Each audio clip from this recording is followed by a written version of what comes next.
Hello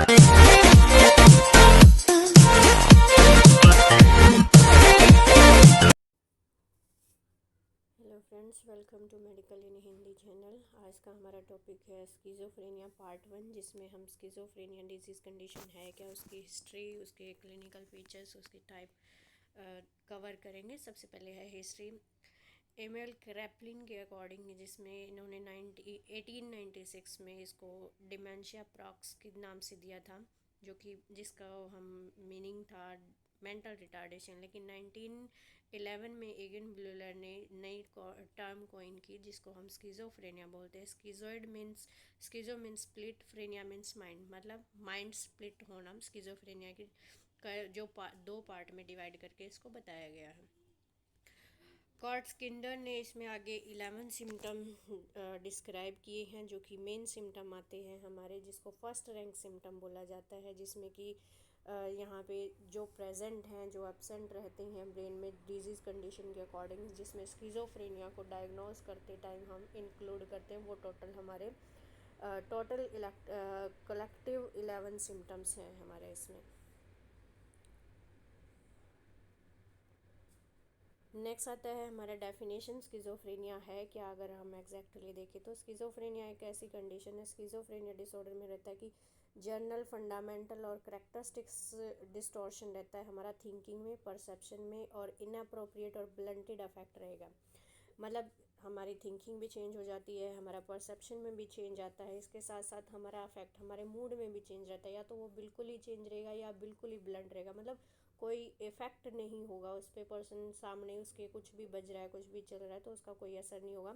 साथ में यहाँ पे इंटीमेट थॉट रहते हैं, लगातार पर्सन के माइंड में कुछ ना कुछ चलता रहेगा, फीलिंग्स रहेंगी, एक्ट रहेगा, या उसको ऐसा लगेगा कि कोई और उसके साथ ऐसी चीज़ें कर रहा है, जिसको एक्सप्लेनेटरी डिल्यूजन भी डेवलप हो सकता है इसकी वजह से, जिसमें कि सुपर नेचुरल फोर्स भी जिसको बोला जाता है। डिल्यूजन आगे हम डिटेल में पढ़ेंगे। डिल्यूजन में फिक्स्ड फॉल्स बिलीव रहता है, जिसमें पर्सन को चीज़ें, जिसको कंडीशन है उसको ऐसा लगता है कि उसके साथ ये चीज़ें हो रही है, बट एक्चुअल में ऐसा नहीं है।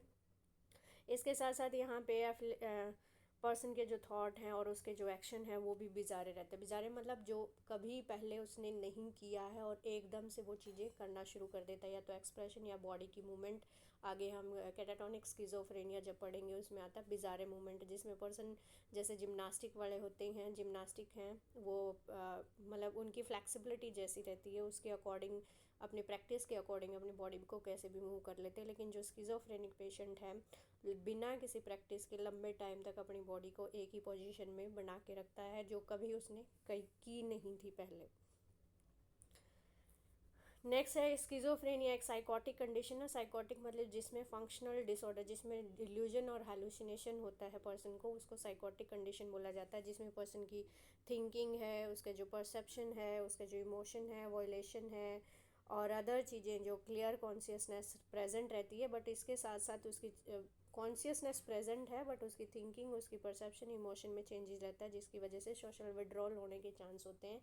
सबसे ज़्यादा प्रॉब्लम कंडीशन यही रहती है कि लोगों से कटना शुरू कर देता है, फैमिली मेम्बर से, फ्रेंड से। अगर वो ऑक्यूपेशन है उसका कोई, तो वहाँ से भी उसको वो निकलना शुरू कर देता है। इसके बाद आता है हमारा क्लासिफिकेशन। स्किज़ोफ्रेनिया की क्लासिफिकेशन DSM 4 क्लासिफिकेशन के अकॉर्डिंग हमारा है 2 टाइप से। एटलीस्ट 2 सिम्टम पर्सन में करेक्टरिस्टिक्स होने चाहिए जब पर्टिकुलर पोर्शन या पर्टिकुलर टाइम में 1 मंथ के पीरियड में। ये जो सिम्टम हमारे दिए हुए हैं टोटल 5, इनमें से कोई 2 या 2 से ज़्यादा करेक्टरिस्टिक अगर पर्सन में प्रेजेंट है तो ही हम उसको स्किज़ोफ्रेनिया में डायग्नोज कर सकते हैं। जैसे डिल्यूजन है, हेलुसिनेशन है, डिसऑर्गेनाइज स्पीच है, पर्सन प्रॉपरली बोल नहीं पा रहा है, ग्रॉसली डिसऑर्गेनाइज, या कैटाटोनिक बिहेवियर है। इसमें कैटाटोनिक बिहेवियर में रहता है या तो स्टूपर कंडीशन हो या एक्साइटमेंट, मूड वाली चेंजेस रहते हैं, जैसे कि मेनिया बाइपोलर में हमने पढ़ा था। डबल मतलब कि टाइम टू टाइम चेंज होता है बिहेवियर पर्सन का, वैसे इसमें नेगेटिव सिम्टम अगर प्रेजेंट है पर्सन में, जैसे फ्लैट अफेक्ट है और अवोलेशन है, लॉगिया है, ये सब चीज़ें अगर प्रेजेंट हैं तो इनमें से कोई 2 या 2 से ज़्यादा सिम्टम अगर पर्सन में लगातार 1 महीने तक प्रेजेंट है तो ही हम उसको स्किज़ोफ्रेनिया डायग्नोज करते हैं। नेक्स्ट आता है हमारा DSM ICD-10 क्राइटेरिया के अकॉर्डिंग क्लासिफिकेशन स्किज़ोफ्रेनिया की। F20 to 29 में स्किज़ोफ्रेनिया आता है, जिसमें 29 में स्किज़ोफ्रेनिया, स्किज़ोटाइपल और डिल्यूजनल डिसऑर्डर। F20 में है हमारा स्किज़ोफ्रेनिया।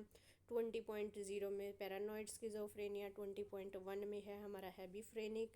20.2 में है हमारा कैटाटॉनिक। 20.3 में है अनडिफरेंशिएटेड। 20.4 में है पोस्ट स्किज़ोफ्रेनिक डिप्रेशन।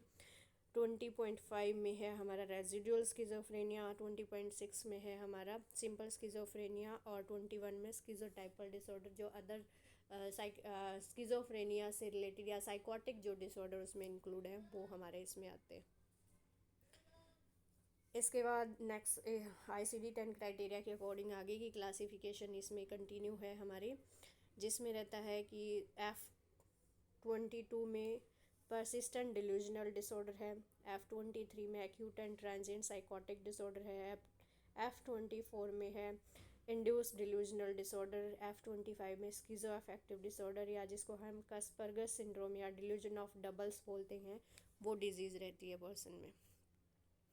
नेक्स्ट आता है हमारा ईटियोलॉजी, रीज़न क्या है स्किज़ोफ्रेनिया होने का। बायोलॉजिकल थ्योरी के अकॉर्डिंग अगर हम देखें तो बायोलॉजिकल थ्योरी में हमारा सबसे पहले आता है बायोकेमिकल थ्योरी। बायोकेमिकल थ्योरी में डोपामिन हाइपोथेसिस दिया है, जिसमें कि डोपामिन का लेवल अगर एक्सेस हो जाता है तो डिपेंडेंट न्यूरल एक्टिविटी ब्रेन में चेंज हो जाती है, तो उसकी वजह से पर्सन में स्किज़ोफ्रेनिया होता है। और उसके साथ साथ क्या रहता है कि पर्सन में स्किज़ोफ्रेनिया के सिम्टम अराइज होते हैं। अदर बायोकेमिकल हाइपोथेसिस में अगर हम देखें तो अदर में रहता है एबनॉर्मलिटी आती है हमारे न्यूरोट्रांसमीटर में, जिसमें एपिनेफ्रिन, नॉरएपिनेफ्रिन, सीरोटोनिन है, एसिटाइलकोलिन है, गामा अमीनोब्यूटारिक एसिड गाबा है। और एबनॉर्मलिटी है हमारे न्यूरल रेगुलेशन में, जिसमें प्रोस्टाग्लैंडिन और एंड्रोफिन हार्मोन है हमारे, उसमें अगर कोई चेंजेस हुआ है तो उसकी वजह से भी स्किज़ोफ्रेनिया के सिम्टम अराइज होते हैं पर्सन में। नेक्स्ट आता है हमारा यहाँ पे न्यूरोस्ट्रक्चरल, ब्रेन के स्ट्रक्चर में अगर कोई चेंजेस आता है तो उसकी वजह से ब्रेन में प्री फ्रंटल कॉर्टेक्स और लिम्बिक कॉर्टेक्स अगर डेवलप नहीं हुआ है फुली ब्रेन में, तो उसको उस पर्सन में भी स्किज़ोफ्रेनिया हो सकता है। CT स्कैन MRI में स्टडी शो किया गया, उसके स्ट्रक्चर में शो किया गया है कि ब्रेन का वॉल्यूम डिक्रीज हो गया उस केस में। और थर्ड लेटरल और थर्ड वेंट्रिकल अगर लार्ज हो गए तो उस कंडीशन में भी स्किज़ोफ्रेनिया के सिम्टम आते हैं। एट्रोफी है फ्रंटल लोब की, सेरिबेलम की और लिम्बिक सिस्टम की। एट्रोफी मतलब सेल डेड हो गए हैं, तो उस केस में भी स्किज़ोफ्रेनिया के सिम्टम आते हैं। और साथ में सेल्कोई और सरफेस है जो ब्रेन का, वो अगर बढ़ गया है पर्सन का, तो उस केस में भी स्किज़ोफ्रेनिया के सिम्टम पर्सन में आते हैं। नेक्स्ट आता है हमारा जेनेटिक थ्योरी। जेनेटिक हम कॉमनली हर एक डिजीज़ कंडीशन में हमने पढ़ा है कि मोर कॉमन कंडीशन रहती है कॉन्जुगेनस मैरिज, ब्लड रिलेशन में अगर मैरिज हुई है तो उस केस में ज़्यादा होने के चांस रहते हैं। इसके साथ साथ है आइडेंटिकल ट्विन में 50% चांस है। फ्रेगमेंटल जो ट्विन्स हैं उसमें 15% चांस है। ब्रदर सिस्टर में 10%, वन पेरेंट अफेक्ट है तो 15, बोथ पेरेंट में अगर स्किज़ोफ्रेनिया तो 35%, और ये जो सेकेंड डिग्री रिलेटिव रहता है तो उसमें 2 to 3% चांस रहते हैं, और जनरल पॉपुलेशन में 1%। नेक्स्ट आता है prenatal risk factor. Delivery से पहले मैटरनल इन्फ्लुएंजा, अगर मदर को इन्फेक्शन है इन्फ्लुएंजा का तो उस केस में होने के चांस होते हैं। और सीजनल स्किज़ोफ्रेनिया भी जिसको बोला जाता है, अगर लेट विंटर में बर्थ हुआ है या अर्ली स्प्रिंग में हुआ है तो उसको भी स्किज़ोफ्रेनिया के होने के चांसेस होते हैं। कॉम्प्लिकेशंस हैं प्रेगनेंसी में, तो उस केस में ड्यूरिंग लेबर और डिलीवरी के टाइम पे, क्योंकि उसमें क्या रहता है जैसे प्रोलॉन्ग लेबर है, बेबी का हेड फंस गया है सर्विक्स में, तो उस केस में क्या रहता है कि प्रॉपर ऑक्सीजन नहीं जा पाती और जो ब्रेन का साइज़ है, ब्रेन के जो सेल है वो डेड होना स्टार्ट हो जाते हैं, तो उस कंडीशन में होने के ज़्यादा चांस है। साइकोडायनामिक थ्योरी के अकॉर्डिंग अगर हम देखें तो इसमें रहता है डेवलपमेंटल थ्योरी। फ्रॉड के अकॉर्डिंग, सिगमंड फ्रॉइड ने जो दी है उस साइकोसेक्सुअल डेवलपमेंट, उसमें ऑरल स्टेज जो रहती है, ऑरल स्टेज में अगर रिग्रेशन प्रेजेंट था, जैसे डिनाइल है, प्रोजेक्शन है, रिएक्शन फॉर्मेशन है, तो ये अगर डिफेंस मैकेनिज्म यूज़ करता है पर्सन, तो उसकी वजह से क्या रहेगा, पर्सन में जो ईगो बाउंड्रीज हैं वो पुअर होंगी, फ्रेजाइल ईगो रहेगा, इनएडुकेट ईगो डेवलपमेंट रहेगा, सुपर ईगो डोमिनेंस होने के चांस होते हैं, रिग्रेशन रहेगा एडीगो में, और लव हेट रिलेशनशिप रहता है, और अस्टर्ड साइकोसेक्सुअल डेवलपमेंट अरेस्टेड। ठीक है, इसके बाद आता है फैमिली थ्योरी। अगर हम देखें तो फैमिली थ्योरी में मदर चाइल्ड रिलेशनशिप कैसा है वो सबसे पहले देखा जाता है। अगर मदर में स्किज़ोफ्रेनिया है mother of schizophrenia as a cold, बहुत ज़्यादा मतलब इमोशन बिल्कुल भी नहीं है, ओवर प्रोटेक्टिव है, उस केस में भी हो सकता है। डोमिनेटिंग है, और साथ में डेवलपमेंट में चेंज रहा है बच्चे के, रिटार्डिड है ईगो डेवलपमेंट एज में, तो उस कंडीशन में। और डिसफंक्शनल फैमिली सिस्टम है, जैसे कि एग्जांपल पेरेंट्स में सेपरेशन चल रहा है, तो उस केस में हॉस्टाइल कंडीशन है स्किज़ोफ्रेनिया। जैसे कि डॉटर में ये कंडीशन ज़्यादा होती है स्किज़ोफ्रेनिया कॉज करने की। डबल ब्लाइंड अगर हम कम्युनिकेशन चेक करते हैं तो पेरेंट कन्वे टू और मोर कन्फ्लिक्टिंग और incompatible messages to one another. तो उस कंडीशन में क्या रहता है कि वो आर्ग्यूमेंट और वो जो फ्रस्ट्रेशन है उसकी वजह से जो बेबी बच्चे हैं घर में उन पे अफेक्ट होने के ज़्यादा चांस होते हैं। इसके बाद आता है स्ट्रेस वॉलनरेबल मॉडल। स्ट्रेस वॉलनरेबल मॉडल में एक्सप्लेन किया है, बायोलॉजिकल वॉलनरेबल है हमारा, कॉपिंग स्किल्स है, और symptom of the schizophrenia.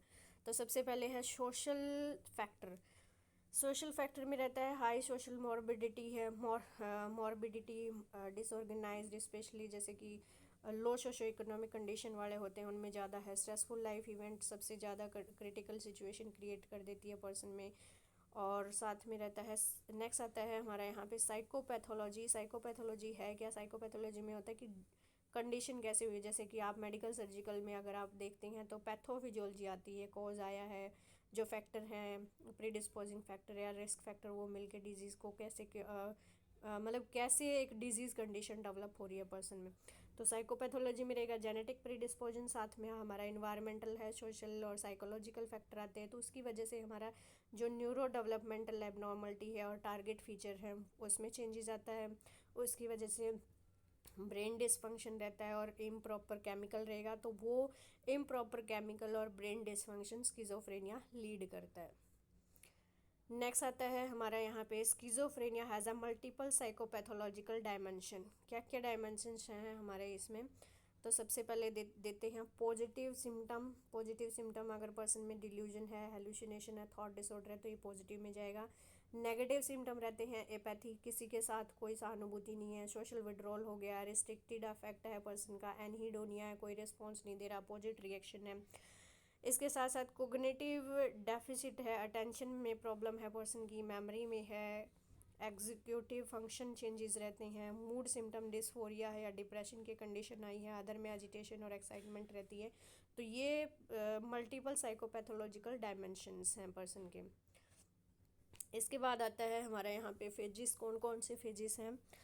Prodromal phase है हमारा, साइकोटिक फेज़ है जिसको हम एक्यूट फेज़ बोलते हैं, और रेजिडुअल है क्रॉनिक फेज़। प्रोड्रोमल फेज़ में क्या होता है कि प्रोड्रोमल फेज़ में सबसे जो कॉमनली सिम्टम जो आते हैं, जैसे कि इसमें रहता है फंक्शन है पर्सन का, फर्स्ट साइकोटिक एपिसोड में पर्सन की फंक्शनिंग डिक्रीज़ हो जाती है, सोशल विड्रॉल होना शुरू हो जाता है, इरिटेबल रहेगा, फिजिकल कंप्लेंट ज़्यादा आएंगी पर्सन की, और न्यू फाउंड रहता है, मतलब कुछ ना कुछ नए करने की जो पुराने वाली चीज़ें हैं उसकी वो चेंज हो जाती है। और साइकोटिक फेज़ में रहता है कि यहाँ पे पॉजिटिव सिम्टम रहते हैं जो हमने पढ़ा था, डिल्यूजन, हेलुसिनेशन और थॉट में चेंजेस।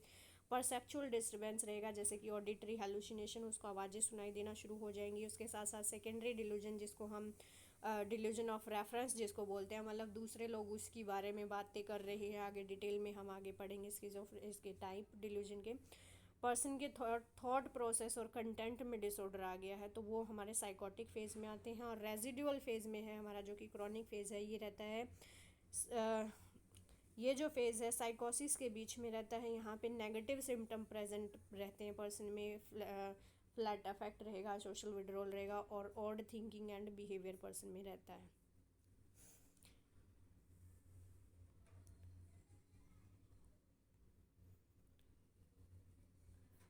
क्लिनिकल फीचर्स हैं हमारे इसमें टोटल, क्लिनिकल फीचर्स 4A's दिया है स्किज़ोफ्रेनिया का।